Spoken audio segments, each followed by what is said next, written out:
All stations, this is Radfield, break.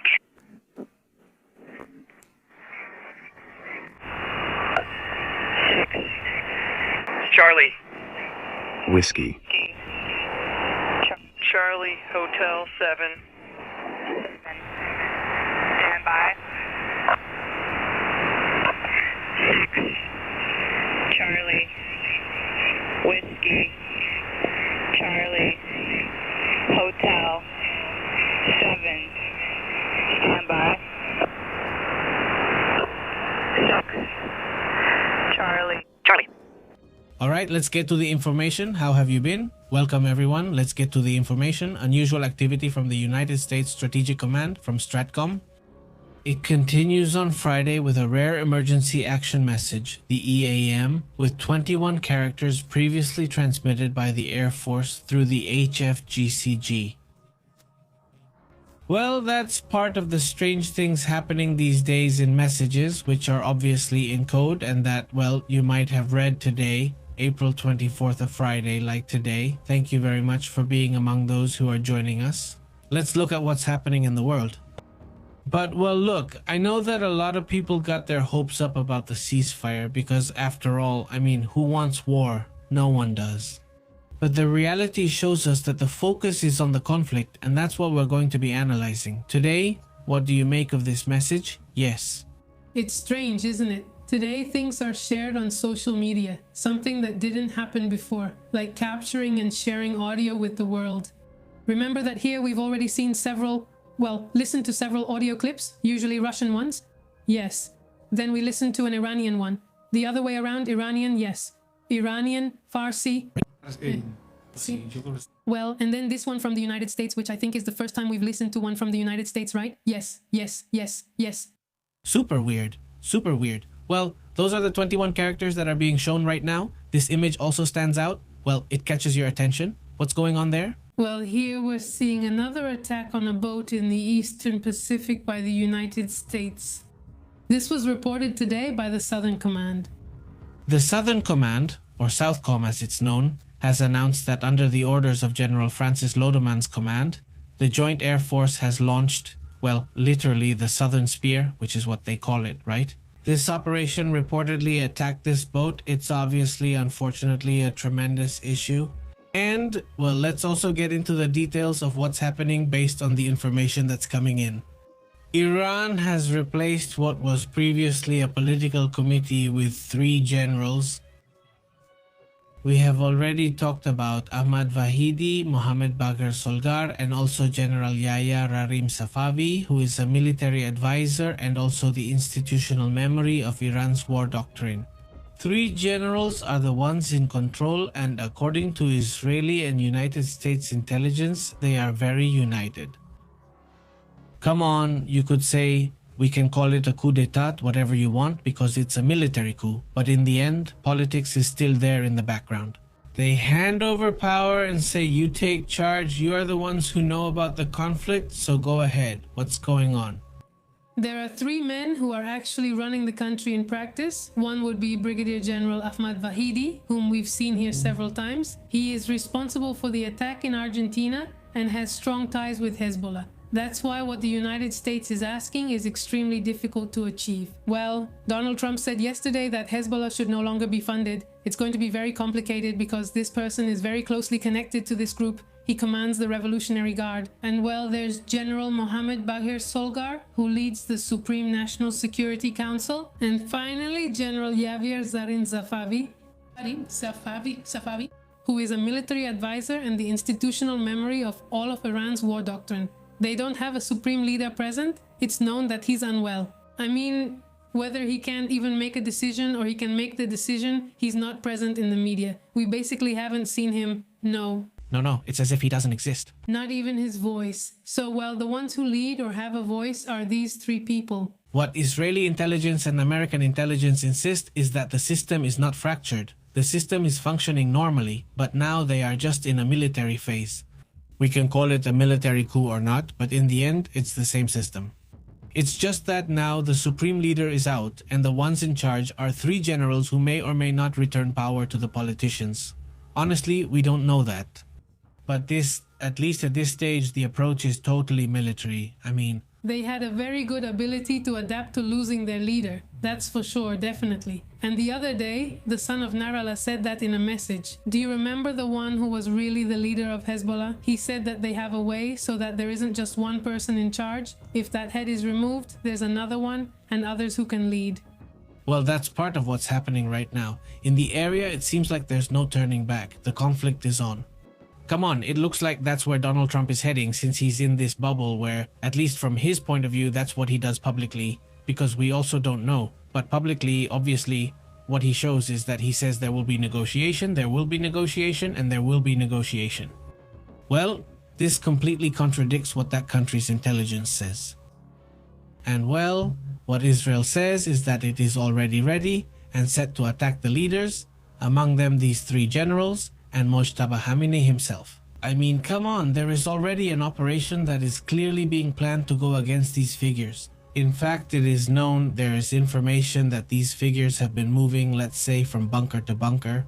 Exactly. This theory has been around for several days, or rather, leak after leak after leak. In the United States and Israel, they are trying to find out where, especially Ahmad Wahidi, is located, to take his life because he is a very tough figure, as I have mentioned here. And right now, it is reported that they are moving him from bunker to bunker to protect him. Well, the Strait of Hormuz is basically what they are fighting over. The Strait is gonna be, let's say, the last card to play, so to speak, in this game, at least for now. What more do we know about what's going on in Iran? Because there's also another geopolitical twist that we need to analyze, which is what's happening with Argentina, with the Falklands, with the United Kingdom, which is also a very important move by the United States to pressure the United Kingdom. But we'll talk about that in a moment. What's happening in Iran? Any other updates? We were informed today that 34 Iranian oil tankers managed to evade the United States blockade. That's what they reported. More than $900 million worth of oil is said to have passed through the Strait of Hormuz. It's a topic that draws a lot of attention, especially regarding the 34 that managed to evade this blockade. At least 19 are tankers linked to Iran that are said to have left the Gulf, and another 15 have entered the Gulf from the Arabian Sea headed for Iran. So, even though today we saw Dan Kane say that they had stopped 34, that they had blocked 34 ships, they haven't managed, according to them, to prevent these ships from passing. Yes, well, I don't know. I have my doubts, obviously, that this is really the case. But anyway, that's the message they've been putting out, that they supposedly found this way to get through the strait. You say it's too small for that to happen, but anyway, it's part of what's going on in this tug of war. By the way, oil closed today, and we've been following it. Oil closes at 105. That's how it ended up. It couldn't go down. They tried to bring it down. In fact, at one point it even reached $103. Here we can see it. That's the lowest it went today. $103, and the highest was $107. It stays at 105. Well, it's basically where it was on Thursday, or where it closed on Thursday. $105 is, well, obviously a very high price that could stay like this. The effect is going to be for everyone. There's really no exception. Any country that simply consumes oil and gas, right? Well, it's going to have an impact on them. Hey, but we don't buy oil from the Middle East here. Yes, but wherever we do buy oil or gasoline or gas, in the end, other countries are also going to end up buying from there. By the way, you can see the United States putting pressure on China and Iran, imposing even more sanctions, even just for the sake of generating pressure. Even the Europeans would consider tightening sanctions, which we could discuss further, but let's move on to other key matters.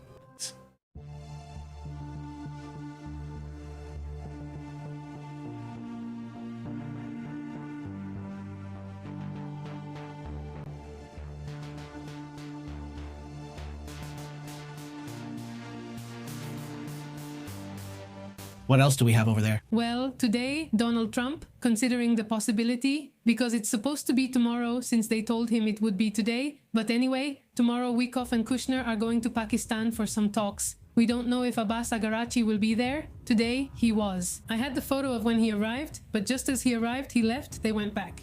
You didn't mention which places he had visited. He went. He spent hours there and arrived in Moscow. Exactly. Well, it turns out that according to Donald Trump, Iran is going to present an agreement aligned with what the United States expects. The truth is that we see it as very difficult because, well, Donald Trump has also been repeating this idea for 50 days, right? They've already given up and told him to handle everything, yet just 50 minutes later, the Iranians are contradicting the comment. Meanwhile, well, there are different reactions this time from Pete Hessel, who says the following: UT transports some used equipment to China. Sir, I'm sorry, the question's over here. Thank you. Ryan Morgan from the Epoch Times. Earlier this week on that topic, there was a report, I think from the Washington Post, that the Pentagon had informed Congress it could take up to 6 months to completely clear the Strait of Hormuz of mines. I was wondering if you could comment a bit more on the details of the timeline, the range of how long it might take, and then just a general idea of how many mines have been laid.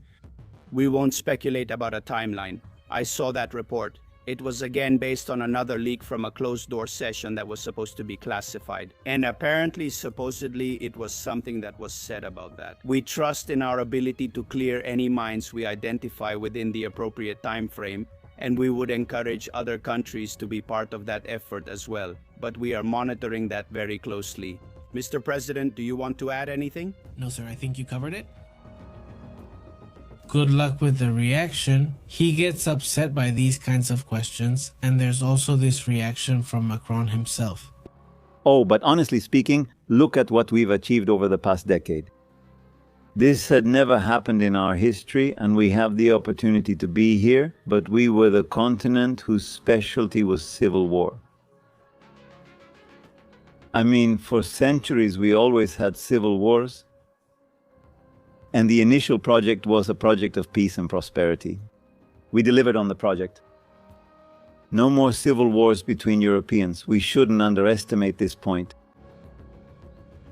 Exactly. It says here that the United States has sold more oil than ever. Well, all oil-producing countries are selling more than ever. I mean, because obviously there's a need right now, and that's exactly what makes prices go up. And that's exactly what's needed, what affects the United States. I mean, logically, if the oil producers are doing their business, I mean, if you're in the oil business, you're making the deal of a lifetime perfect. But regular people who aren't in the oil business, well, they're having a hard time. Why? Why? Food is transported by gasoline, whatever you want food. You need to use fertilizers, and there's also not enough supply, both because of the war in Iran and the war in Russia. So all of this is causing higher food prices, and all products cost more. So, well, the oil companies are doing their business, but for you, for your wallet, for me, and for everyone who isn't in the oil business, it creates a huge extra cost. This benefit, the whole country doesn't see it, only a few people do, right? At the end of the day, that's the business, and that business isn't shared with everyone. It's only shared with the businessmen, the owners of those oil companies, that's it. So that's a very interesting topic, and it's not just about gas, it's also about helium. Helium is directly going to affect technologies, all technology, everything related to computers, chips, all of that is going to cost extra. Those crazy people at Nvidia still come up with the idea of saying this year we can't even slightly reduce the number of chips.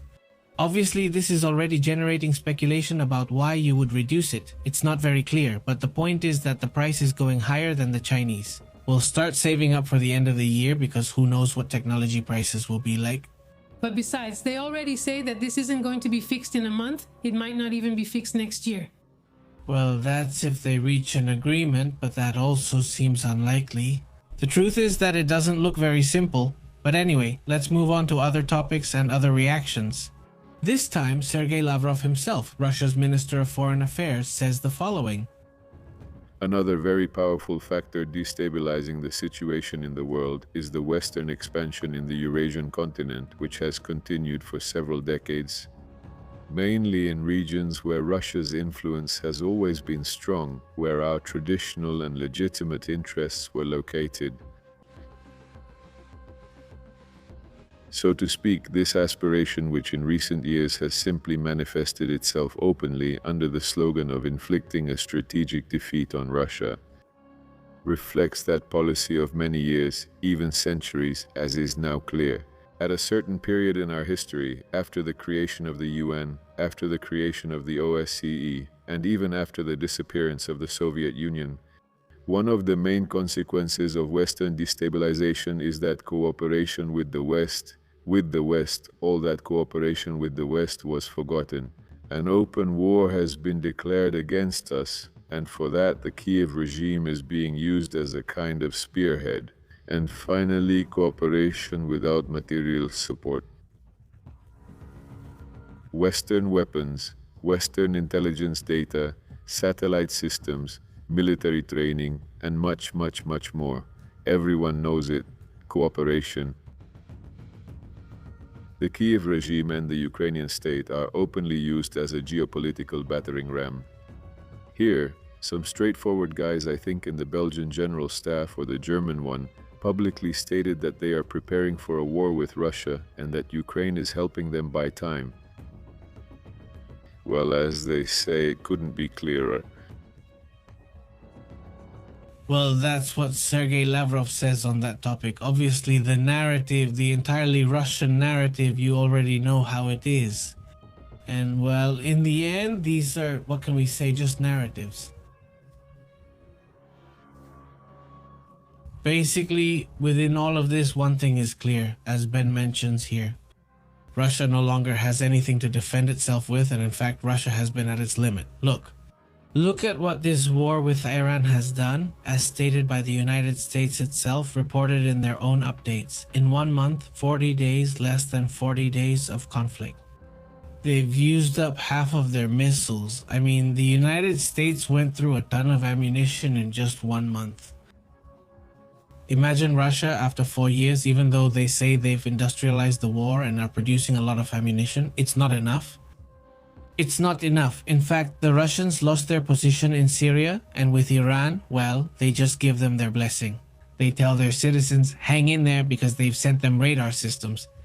That's what they've sent them. But other than that, there's no way for Russia to send equipment to Iran. It's striking anyway, the visit that Gash made today to Moscow, which is obviously a relevant topic. It's part of the alliances they have, which isn't a surprise either.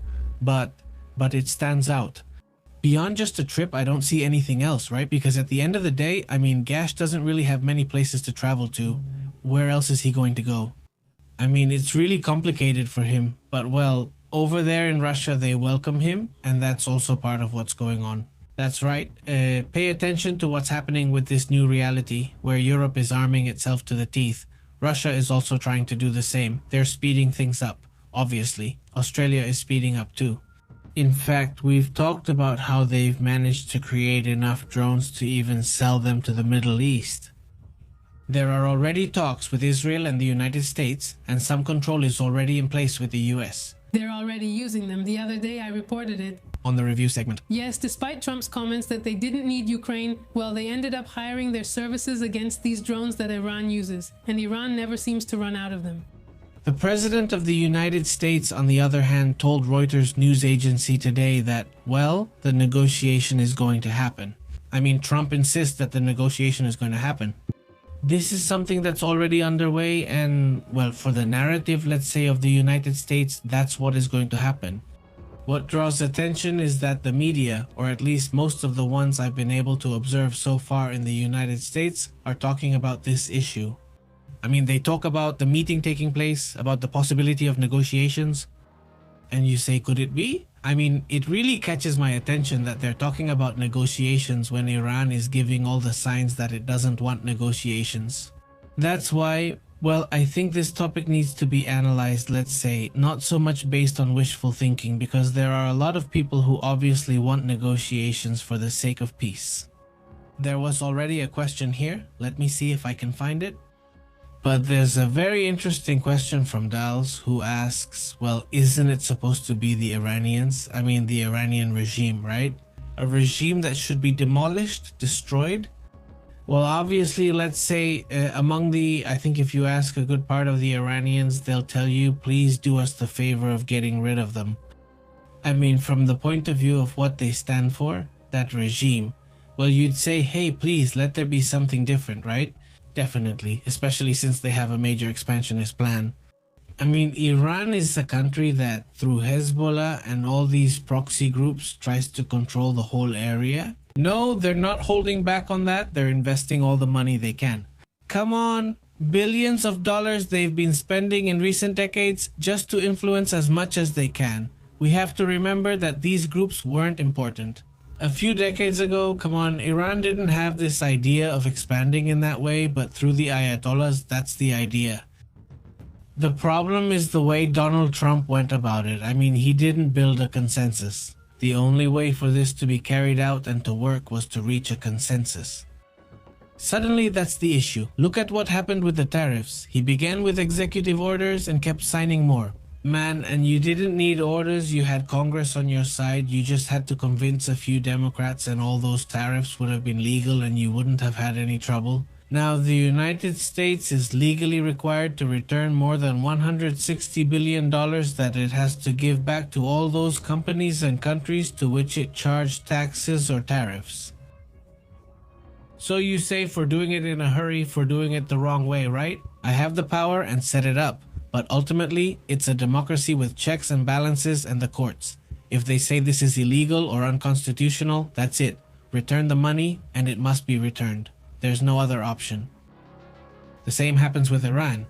If he had talked to Europe, you don't need to convince everyone. Spain was clearly not going to be convinced. I mean, Spain is very clear in its position, but it's possible that other countries could have been convinced and at least with them form an alliance and say, let's go. You form an alliance and make the move and clearly nothing was done. And now the government faces the problem when you leave an enemy that you thought, well, they still have some power. No, I don't want their power to keep increasing, but the problem is that now, if that regime doesn't end, what comes next is an even stronger regime, like what happened with North Korea. Well, a war happens that creates this division, and in that division, what happens with North Korea is that it gets stronger. The level that nuclear weapons have now, and that the Ayatollahs are definitely going to have them.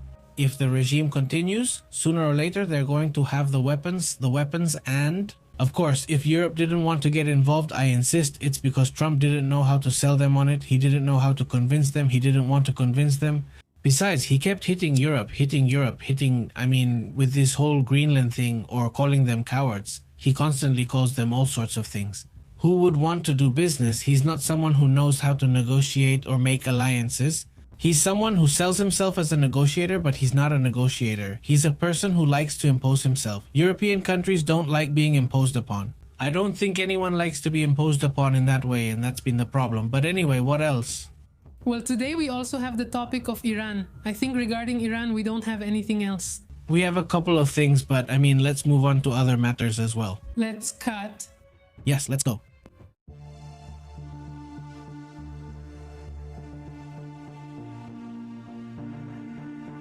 Well, today the United States is shutting off the tap to China. And this is with some sanctions that are being announced today by Scott Bessel, the Secretary of the Treasury, who is imposing economic sanctions on major oil refineries based in China and about 40 shipping companies, vessels, and tankers that are involved. On the topic of Iran, even though it's about China, it does have to do with the war involving Iran. Yes, and well, this measure was announced today, first reported by a media outlet, which was AP. And it fulfills Trump's threat that he would impose tougher sanctions on China if he knew they continued extracting oil or if they provided weapons. Well, that, and then what? I want the sanctions on refineries and shipping companies. I don't think any remain. Put pressure, basically, and say, look, I'm putting sanctions on you so you don't do business. And take away at least some of the oil that they still manage to sell to China, to take away that economic strength they might get. Yes, well, the main buyer of oil for China is, for it to go to China, for it to go to the United States, for China, what Iran sells only represents about 15%, but for Iran, it's a lot. Well, that's the issue, and there's an excellent comment here that says, you say, and if Israel had gotten involved, could NATO have intervened just like that? No, as an organization, it can't just do that. We have to remember that the organization is a defense organization. You can't just go and say, change the laws, and suddenly let's operate against them. That's why it couldn't be through NATO, because that simply wasn't going to be possible. Also, if they choose one country, it must share the information with the others. Yes, it would have been. The problem with Turkey is just that. Because it's totally against it. So I would have had to go with a country that already has problems. And there are problems. I mean, there are small groups that have been causing trouble for Germany, that have been causing trouble for some countries, and that have an excellent relationship with Israel. In the case of Germany, I say it specifically because they have very good relations. I think it's one of the countries that has the closest relationship and has been among the least critical, for example, regarding Gaza, compared, for example, to Spain. So just one or two countries would have been enough and they wouldn't even have to operate. I mean, just by having them a little bit prepared, like saying, look, this is going to happen. The only thing I'm going to ask you is to go and set yourself up and deploy forces in all the Middle Eastern countries and just tell them, just don't mess with the Middle Eastern countries, that's all. With that, they'd be out of options because everyone knew. You wouldn't have to be an expert or anything. Everyone knew that the Iranian attack was going to be against the Gulf countries and the Strait of Hormuz. Everyone knew that. It's something that was very obvious. So, take that card away from them. You already know they're going to use it. Take that card away and tell them, let's see. Well, they're going to be stopping. They're basically going to be setting up a defense system. Stand there. You say, if they attack, I'm going to attack you. I'm not going to get involved. But if you attack my friends, my allies, which are all these countries that really are my allies, I mean from Europe. Don't touch me, don't touch the strait, and that's it. That's where it ends. That would be a different position, but we're facing the same issue again. He didn't tell them, and now it's like a double betrayal because he had already betrayed them over the Greenland issue and the NATO issue, where he called them cowards, but it didn't go any further. I mean, come on, the Greenland issue. Exactly, it was all just for show. Okay, fine, just for show, a show of betrayal, but just for show. It already creates distrust. But when they hit your economy, to all the European countries, towards Europe in that order, first to Asia and then to Europe, it's hitting their economy really hard. It's creating insecurity for them. It's causing problems where even the airlines are going to have issues. So all of that could have been avoided at least a little bit, right? If they had been told. This is going to happen and there will be consequences and maybe there will be increases in oil prices, but it's going to happen. There's no other way. Who knows? Maybe no one would have joined because also, I insist, Europe has been hit hard, so who knows, right? Or maybe it would have had to be done differently. And also the problem here for Trump's idea of attacking Iran is that Iran didn't attack the United States, right? At least not directly. We can talk about, what's it called? Hybrid warfare, sure, but in that case, Russia has been doing it for years too. The same goes for hybrid warfare attacks and probably China as well. So I mean, if that were the case, it would already be a full world war. So no, with hybrid wars, you can't respond with an open war. And that was the problem. Here, the first one to strike, which is the United States, takes away any possibility for another country to get involved. There won't be, because in that case, it's everyone against everyone, and that's it. I mean, come on. They should have waited for that supposed attack, like if an attack was really coming and then hit first.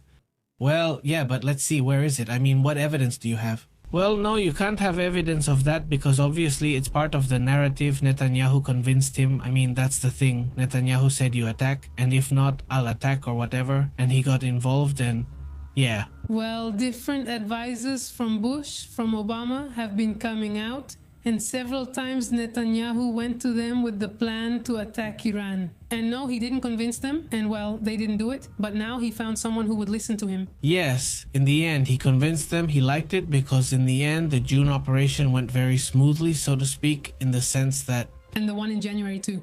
It was very precise, right? He went, came back, and that was it, right? Exactly, the one in Venezuela too. The one in Venezuela too, yes. It really empowered him. Well, they said he was unbearable. I mean, people close to him in the White House said that, especially after June, he was very full of himself. But after what happened on January 3rd, it's like he couldn't even fit through the doors. He couldn't fit through the doors and wanted to get by saying, move out of the way, because it went to his head. In the end, it's easy for this kind of person to let it go to his head, and that's how he was, really full of himself, and it was easy for him to say it. And well, it was the perfect storm for Netanyahu to get his way, but there was another issue. Why? Well, it's also Saudi Arabia that gives him the final push. I think that's also the case there. That finally convinced him, right? Yes.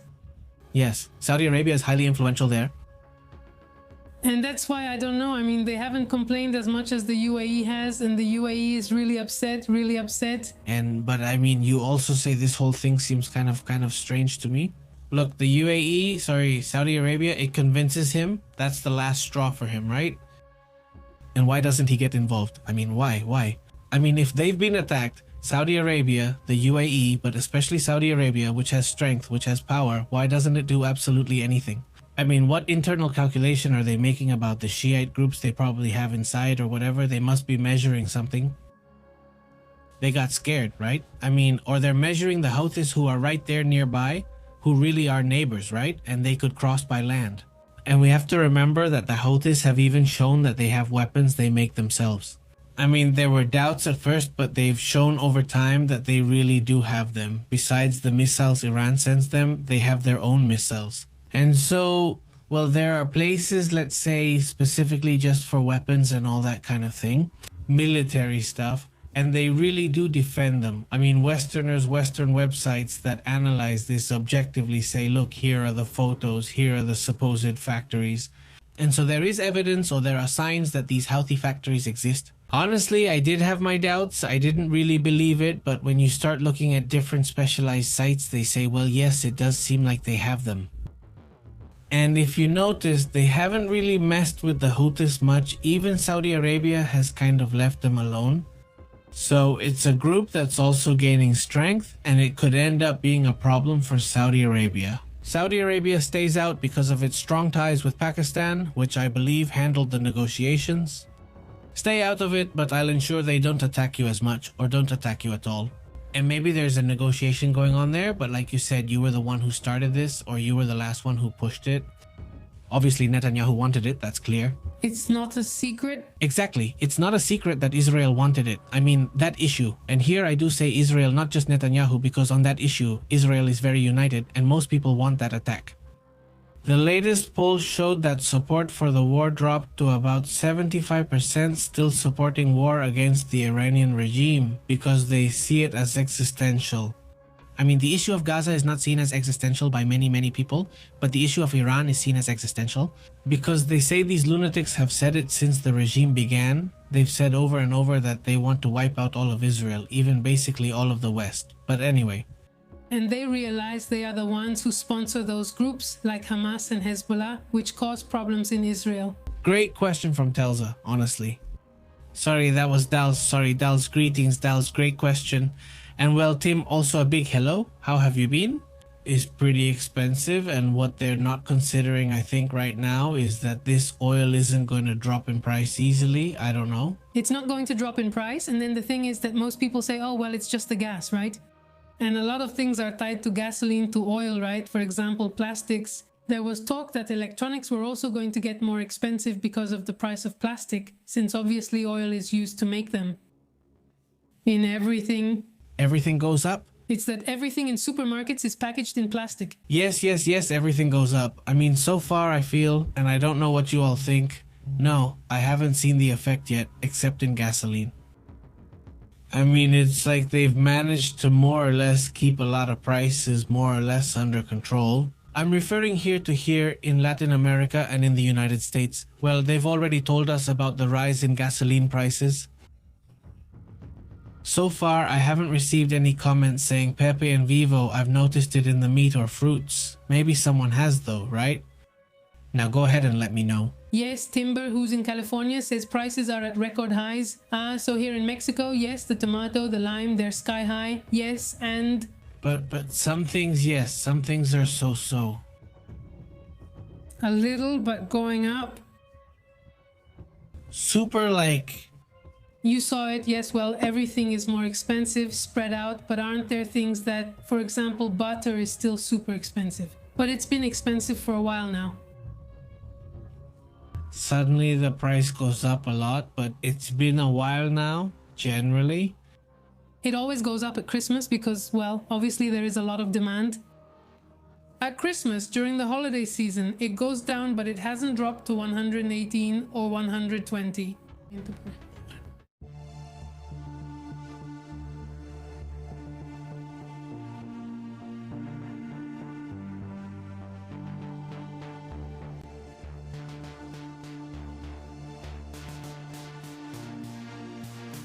There's an issue where Poland reportedly intercepted Russian planes. This, well, it makes people nervous again, right? Of the things happening in this region, Poland, we have to remember, is a neighbor of Belarus, a neighbor of Ukraine, but also a neighbor of Russia through Kaliningrad, which is this area.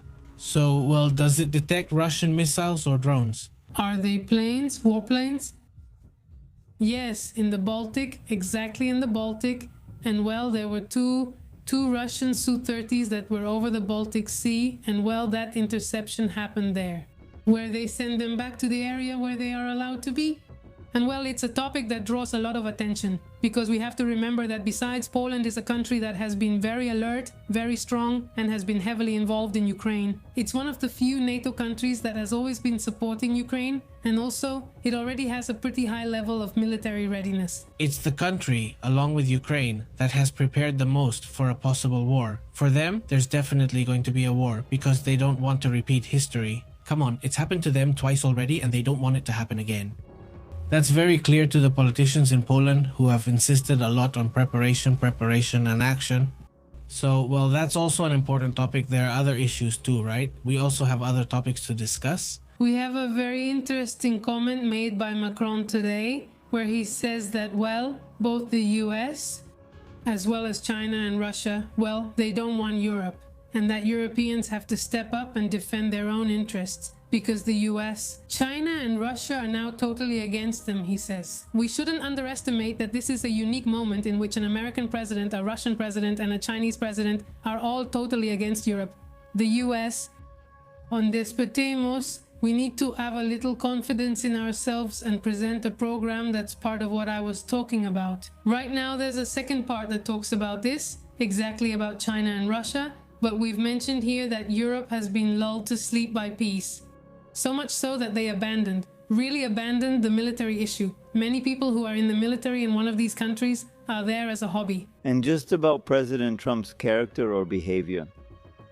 In the United States, would you say that for the past 15 years, it has decided that the number one issue is the United States and America first, and I respect that, and this is their main topic.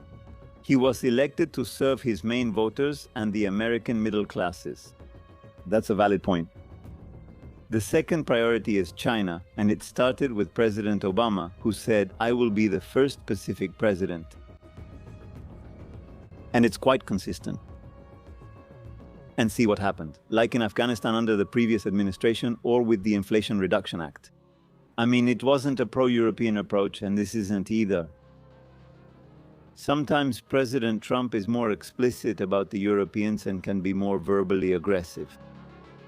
But his strategies simply don't put European interests at the center of his agenda. Well, that's a fact. The point I want to make, I think we have to be clear. We're not here as leaders to comment on tweets or remarks. We're here to act and make decisions. And the only strategy that makes sense for us, for our countries and our continent, is simply to act, to accelerate. Clearly, we need greater scale and speed, as I mentioned, to increase our independence. That is my obsession. So, do you think that if next time a more predictable US president is elected, so to speak, it won't be a return to the way things were before? No, I don't think so. I think it's a historical trend, and in fact, I completely agree with what Kyriakos said about the fact that we can collaborate with the United States on some issues, and that it still makes a lot of sense because of our shared values and historical ties. I'll just say it. They're talking about a division. I mean, well, yes, there will be things we can basically collaborate on, but it's a division that obviously stands out and continues to be part of what has been caused not only by this, what's his name? Trump. This is a division that has been around for a while now. Also, well, it's part of what's happening. So let's move on to other interesting matters.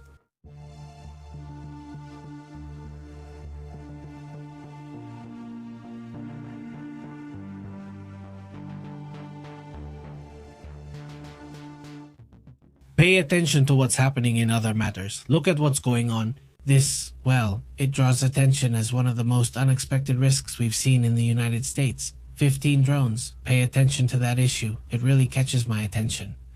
15 chemical spraying drones were stolen. This happened in New Jersey. 15 drones that have the capability to disperse chemical and biological agents. Let's see what's happening with that issue. How is this happening? How is it possible they're letting this slip? Look, it's reported that 15 powerful chemical spraying drones were stolen in a highly coordinated alleged robbery. In other words, someone very well prepared. This occurred in New Jersey last month, but is only now being reported. Yes, now it's known that the FBI is investigating this case. Evidentemente esto asegura les genera incertidumbre e inquietud debido a las drones with systems ready to disperse chemical or biological agents. So, imagine a drone just spreading chemicals around. I mean, that's obviously a worrying issue, something that will have to be analyzed, and obviously, well, let's hope they find those responsible. This is happening, as I said, in New Jersey. This is, well, in the northeastern United States. And, well, this is precisely the area where these cases have happened, by the way, with the drones, the cool ones, or whatever you want to call them, right? Exactly. These drones were stolen from a warehouse called Harrison's using falsified documents, and they have the ability to distribute or spread 31 gallons of liquid over 15 acres in just 8 minutes. It's known that FBI agents are very worried, and with good reason, because if these fall into or are being moved by the wrong hands, they could be quite dangerous. Well, that's the situation. By the way, it's also noteworthy that even though there isn't very open collaboration with the United States, with the United Kingdom and the United States, there is a topic that came up today. I think this was brought up by the people from InfoBay, where they showed that the United Kingdom is now going to designate the Revolutionary Guard as terrorists, the Revolutionary Guard. I mean, it's not the same thing, of course, to designate as terrorists like they call Hezbollah, Hamas. Well, of course they are terrorists, and obviously it's very easy. But when it's not a group as such, an organization that's separate from the government, like an army, because it's really like a strange guard of the Ayatollahs, the Revolutionary Guard. But even so, they're going to give them, let's say, what do they call it? It's like the designation. Exactly, the designation that they are a terrorist group. The parliamentary initiative is seeking to grant the executive, that is the Prime Minister, the ability to classify entities backed by foreign governments as threats. Promoting this measure, which is if that group, which is part of the government, is causing problems, is causing terrorism. In other words, obviously, this role of the Prime Minister will be able to say, well, that country is sanctioned. It's sanctioned. The Guard, if they have accounts in that country, if they have relatives, if they have all that, well, it will be investigated. It could even be blocked. But we have to remember that the supreme leader, who is currently in Iran, well, he has hotels, he has quite a bit of real estate in London. Yes. Well, there you have it. They use the West, which they criticize so much, to benefit themselves economically. To have a good time? To have a good time, to send their families on vacation and all that. But meanwhile, here they are rigid and, well, even repressive towards their own people. A topic that also draws attention today, there's also another topic. Yes, well, also. Today, China is raising a big fuss because they have warned that Japan is militarizing very quickly. They say it's been very fast and dangerous, the militarization Japan is pursuing. We have to remember that 2 days ago, I think, Japan changed its laws and now they are allowed to buy weapons from abroad. Something that wasn't allowed before, to buy and sell. Export? Yes, export. Well, it's a topic that wasn't well regarded in the constitution. You have to remember that their constitution was made after World War II and they weren't considering anything military anymore because of what happened in World War II. This was done together with the United States. Yes. To be able to export lethal weapons to allied countries, something that was prohibited by their law.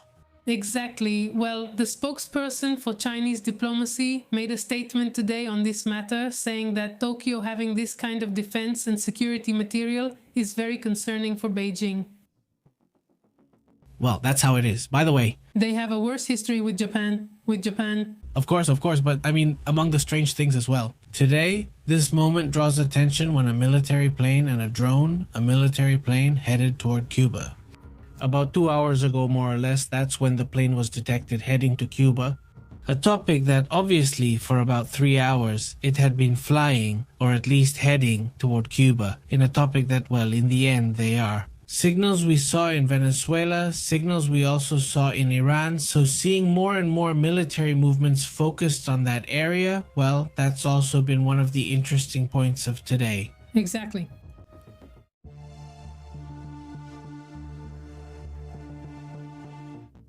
Well, today the University of Oxford announced a breakthrough where they say the future is now, right? Basically, they have achieved the impossible. They have managed to connect two quantum supercomputers through teleportation. They are separated, and the British University connected two separate processors with quantum teleportation. This is what the scientists at the University of Oxford are reporting. So, when they made this connection, called quantum teleportation, it's a breakthrough that enables this. Distributed quantum computers where several modules work as a single machine. Let's say all the modules would be one and a giant server then. The key is to use photons, which are particles of light, to link the processors through fiber optics. One of the problems has always been stability, but they've managed that, and they've also solved the scalability problem with this. And instead of building a gigantic machine, they could have several small modules, which would make it more stable and easier to scale.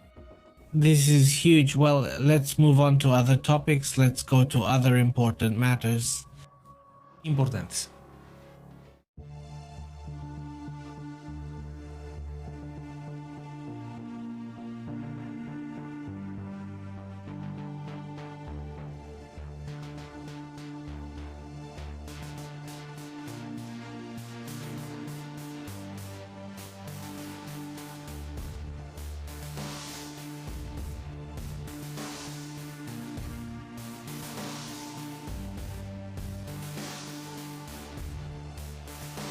What stands out, speaking of changes and everything that's happening, is what's going on with the Falklands issue.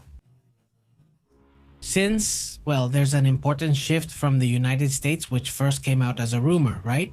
It started as a rumor and they said, let's see, people are saying that the United States wants to support Argentina on the Falklands issue, or at least no longer support the United Kingdom.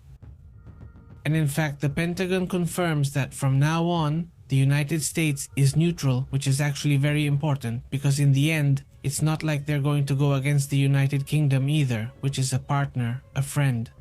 But just the fact of saying we're neutral on this issue is enough to say, well, whatever happens there, I'm not getting involved, basically. You guys work it out, but I'm not planning to get involved in that matter.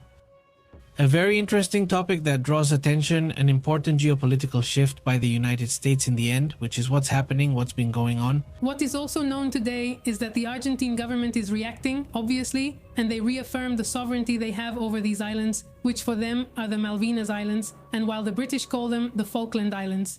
And well, according to Foreign Minister Pablo Quierno, the issue is that the statements were made by the United Kingdom where they claim that they own these islands. He says we reject the British invocation of the principle of self-determination of the people. This controversy was actually sparked yesterday by the United States. At night, this rumor started to spread. In fact, the British media woke up with this as their headline. Exactly. But well, that's where things stand on this issue. Let's move on to some other interesting topics.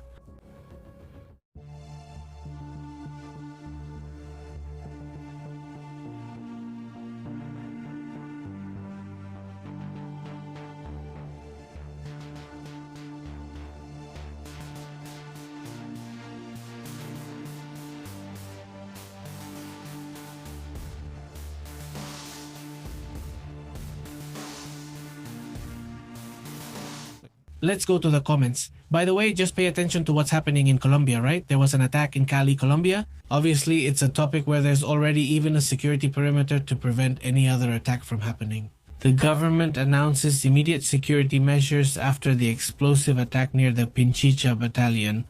Yes, well, that's interesting, especially on the day when, by the way, those images were published of Petro's trip to Venezuela, right? Visiting Cis Rodriguez, and well, this situation happens, yes, very warmly embraced.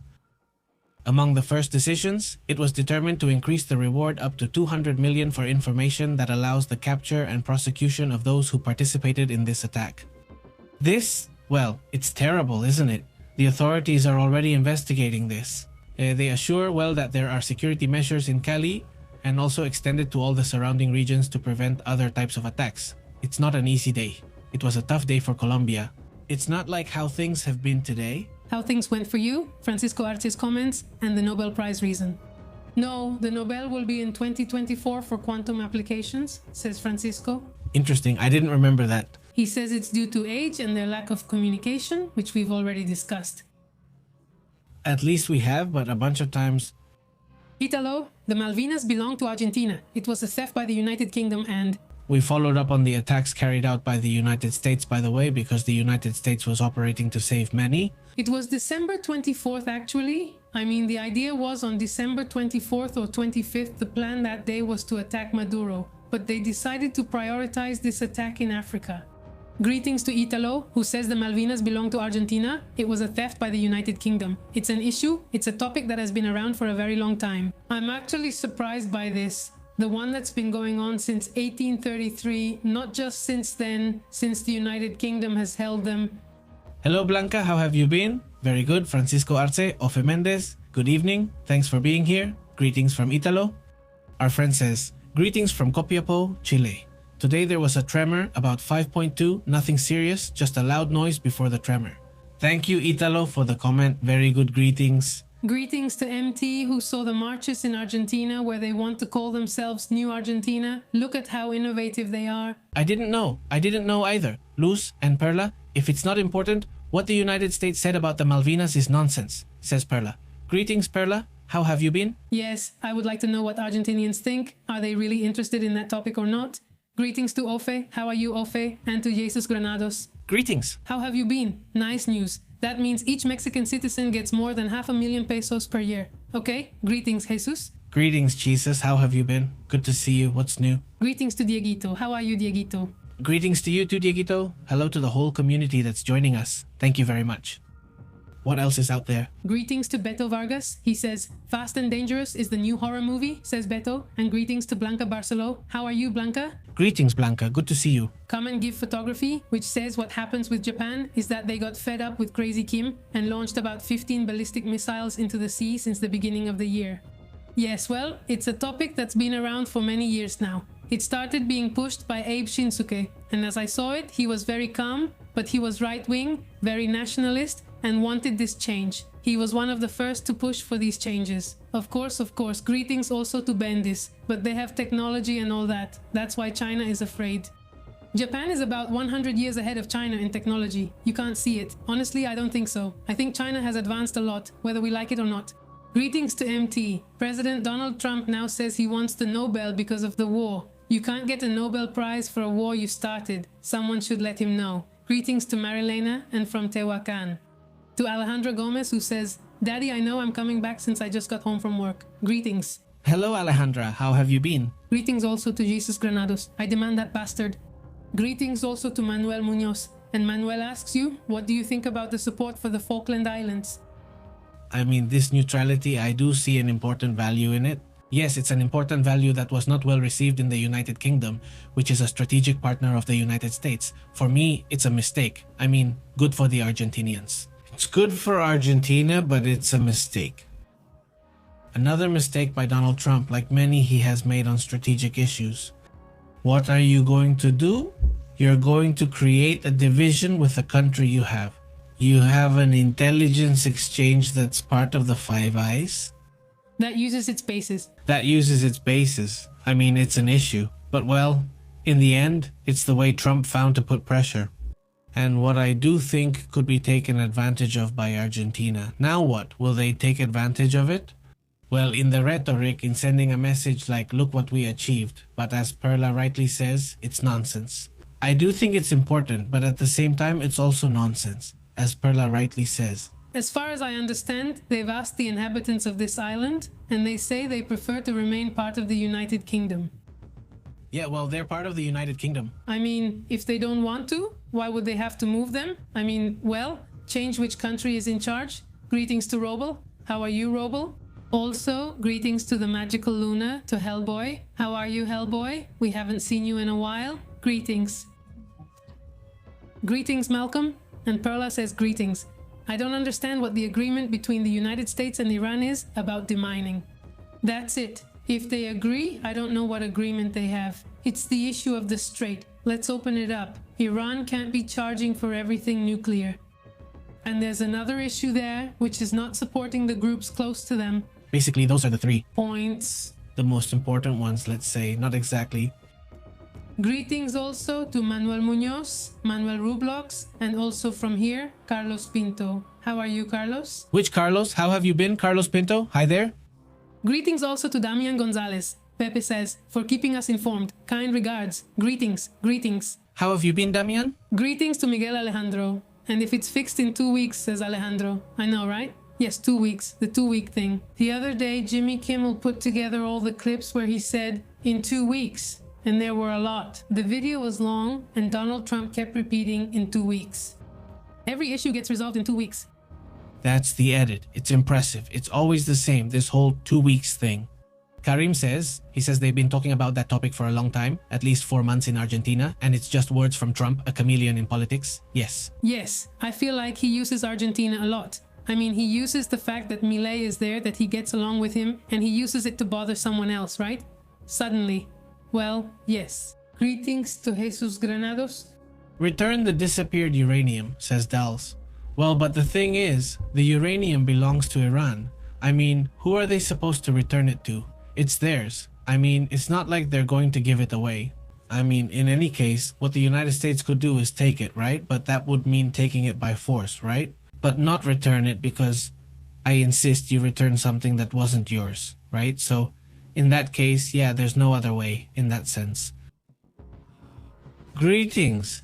I wish they would say, let's go, I'll give you the uranium. I don't see how. Look, the analysis has been done on what would be required to take it, or it was already done in Pakistan at the time and it took a while and they did it. Was it in Pakistan? Where was it? In Kazakhstan. In Kazakhstan, there was a change of government. The new government didn't know when the USSR fell. The new government didn't even know what was going on, but the United States knew there was uranium in the place. They said, let's go. And they carried out an entire intelligence operation that lasted 6 months. Yes, secret. It was a secret operation, and the new government didn't even know it had that uranium. The intelligence agents, the spies, were gradually taking the uranium and taking it away. It's just that this uranium was in a laboratory here, in a facility over there. I mean, it was distributed and the Americans had all the information when the USSR fell, because the USSR, I mean, Soviet agents gave them that information and said, here's the uranium and we don't want it. Regards. En manos, digamos, Sí, porque se acaban vendiendo, ¿no? Sí, se acaba vendiendo. Mucho del armamento se vendió. Bueno, el punto es que logran llevar sobre eso una operación de 6 meses oculta y de, vamos a decir, uranio que estaba ahí, de nomás de ir a tomarlo, ¿verdad? Lo hacen, es una de las misiones, digamos, como más exitosas en ese sentido. Nada más que acá tienes un régimen que sí sabe que tú lo quieres, ¿verdad? Y que está, por cierto, bajo tierra, en los bombardeos que tú mismo hiciste. Entonces, pues, ¿cómo le vas a hacer? Tendrías que escarbar y tardarías meses o años incluso en escarbar y encontrar todo ese uranio que está ahí. If it's down there, maybe it's not. It's not down there. Who knows where it is? So, if a government knows it has that and doesn't want to give it up, there's no way you can take it. There's just no way. Or maybe out of the 440 kilos, you might be able to take a kilo that you found somewhere that someone gave you secret information about or something like that. Otherwise, no, it didn't happen. The only way I see that it can be handed over is if the regime falls, so that they are smart enough to say the regime. Greetings. It would have to be done with time, with a lot of money, with troops on the ground. They would have to invest a lot.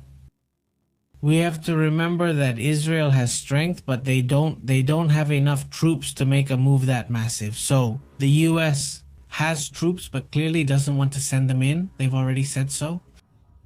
Greetings. Complicado. There doesn't seem to be any way to negotiate right now. And unfortunately, with that uranium, well, it's already known that they can make 11, I don't know how many bombs, but at least 11 nuclear weapons they can make.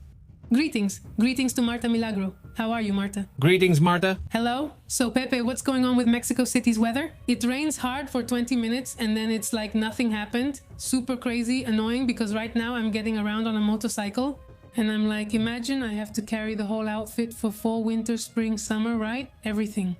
Greetings. Hey, does your motorcycle have ABS?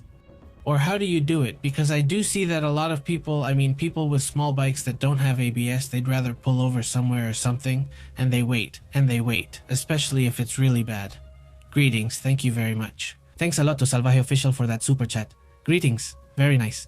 And he says, Pepe, you don't understand what's going on. He says, and to Salvaje, okay, explain it to me. And to Salvaje. He says, here, Perla, the English removed the Argentine population and brought in English people. From the beginning, they have been occupiers. We'll recover the Malvinas, but I doubt trauma will help. It's just an illusion and likely won't help. Greetings to teamwork. And he says, about Mauro, you what? Shooter case, although zero cheese, well-separated pyramid. Oh, I didn't quite understand teamwork. I assume you're referring to the Teotihuacan topic. We've already talked about the topic, right? Yes, we talked about the topic. Well, yes, the topic is really, it's more like crime news. Yeah, it's not crime news and it's not something common in Mexico, so it's super weird, honestly. Greetings to El Salvaje Official. He says, war didn't start today. It's not. What world do they live in? But our societies have been at war for at least the last 20 years. He doesn't make mistakes. He should let go of the hate and read beyond ideology. Shout out to Salvaje. And Salvaje is full of mistakes. He's a walking mistake. That's just how it is. That's the reality. Yes. If not, it's basically ignoring reality, right? So what are we going to do? What are we going to say? Lies then, in this case, to convince some pro-Trump people, right? Well, no, right? Trump has made a series of huge mistakes, and it's not just me saying it. It's not the Democrats saying it. It's the Republicans themselves saying it, which keep increasing. Also, the MAGA people keep criticizing. There has been a division, a split within MAGA. Trump's most fanatical supporters, really, I'm surprised by the level of fanaticism. Suddenly you see this in the United States. And even the most fanatical ones have been surprised this week. Mike Johnson's situation is complicated because Republicans have abandoned him. Yes, that's right. He doesn't want to see that anymore, his son says. Well, to each their own, right? Everyone has that right. He says this, and his father-in-law, Trump, Donald J. Trump, the little horn of a powerful nation. No, greetings. Greetings to MT. It's important for President E.T. to calm down a bit, because he's going to lose allies, okay? It's a fact that he lost them, I think, and he will leave the diplomacy of the United States quite damaged. Who says so? MT says taking power by force is just as horrifying. He says, greetings to MT, how have you been? Hello, greetings. Greetings to Alfonso Galloso. How are you, Alfonso? Greetings to Bakerfield. Hello, Alfonso. Shout out to Vic Skarsgård too. Greetings, he says. Well, for now, they already opened a Disney store in Galerías Monterrey. We have decorative World Cup balls in San Pedro. There's money. That's it. Yes. There's money. Let's say yes, there is. Well, you can tell. It's starting to show. Now the World Cup is really coming. Because at the beginning, I was saying at the start of the year, I wasn't sure if you could feel the atmosphere, but now you can start to see that they're adding those little touches, right? Like making the city look nice, new stores, certain places that they had pretty much forgotten about before. Suddenly, I was saying, well, there are certain sidewalks, certain places where you think it happens to you. I see that every day hardworking people pass by, people going to school, people who they have to walk through this area to cross a certain place or bridge, and there isn't even a proper sidewalk even in the middle of the city. Yes, things have improved a lot, but there are places where you can tell that the people making those decisions don't walk the same paths as the workers, as the people. And now, finally I say, oh look, they're building a sidewalk here, which was the logical thing to do, and it's more or less because yeah. For example, that one, the one that's the way to the Solidaridad Bridge, right? There was a sidewalk there, but then a hurricane came and knocked down part of it. And well, it just stayed like that. It stayed like that, I know, for years now. So, well, at least now they're renovating it and working on it, but well, that's just part of what happens. He says, I don't know anyone here who totally supports the fool, he says. Regards. Isa? Yeah, hi Isa. Yes, there is. Yes, there is. Yes, there are several there, but I'm sending you a big hello. How have you been, Isa? Regards, Isa. Hello, greetings. So, he says, what would Trump's quantum twin be like in the Union? Hey, yeah, right? What would it be like? Thank you. It's just because it is. I don't know, right? He's thin and it's just because it is. No. I think it's just because it is. But yeah, at least thin. That's good. Cool, laid back, but not just because it is, right? Because he's from Este, because that's just how it is. No, but it's good. But there are different ways to be, right? he's interested in money. Oh well, That's something else. they're just not interested. He says, here in Mexico City, hopefully the tourists like the smell of Xochimilco rainwater because he says, I think far from being nice, everything's bad, says Diaguito. Wow, I mean, that's harsh, Diaguito. No, there are a lot of things missing here too, don't you think? I mean, a lot of things are going to be left unfinished, parts that should have been completed, no. The subway is supposedly going to be ready, but it won't be. It's going to be ready. There's a park right across from here that they're going to build, which is going to be part of this whole thing. I don't think it'll be ready. No. There's no way, yeah. This one it's very, very far from that, right? Angie says, I think we hardly have any Argentine territory left. They're giving away land in the south and they're setting up police units with specific orders to defend the Jews. She says it's all very strange. Supre. Sabre? Yes, mine. No, she says it's for something. Regards, Angie. Yes, well, and if not, I don't know how that situation is over there. That many territories in, well, Patagonia, I don't know if exactly in Argentina or Chile, but that several very wealthy businessmen from the United States own them, like, who else? The one, Tetern owns quite a bit of land there in Patagonia. Well, whether they like it or not, the world is definitely safer if it doesn't go nuclear. No one is saying otherwise. No, definitely not. I mean, yes, definitely. But we have to do it right. Yes. He says, well, what else? What else is out there? He says, and let me ask the AI, what does it think of Trump? The other day, someone... Well, the ideas are very diplomatic. Yes, but look, the other day I saw a person who makes videos about AI, and he asked Claude what he thought about being used for the Iran war, and he thought it was going to be the typical, we can't give an opinion, right? Typical. And no, it actually gave an opinion that was really bad, that he didn't like. Let's ask to see if it's still working. If not, I would remove it. Let's ask Claude what he said, that's why. I won't spoil it. Let's see if, okay? Let's see. Let's see if it says the same thing and you tell me what you think. Yes. It'll be the same. What's the question? What did you think about being used so that the Pentagon uses that the... Okay, el Pentágono. The Pentagon uses it so that it gets generated.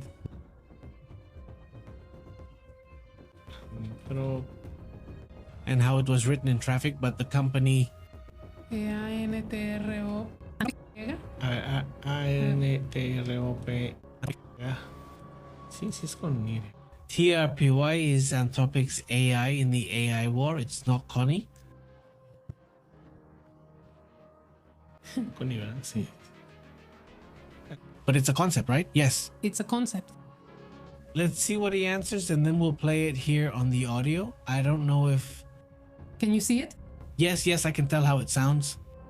Let's see. I'm going to check what it was showing me. The answer is already starting. Don't fly it. Look at what I have to say. Let's see. This audio is too long.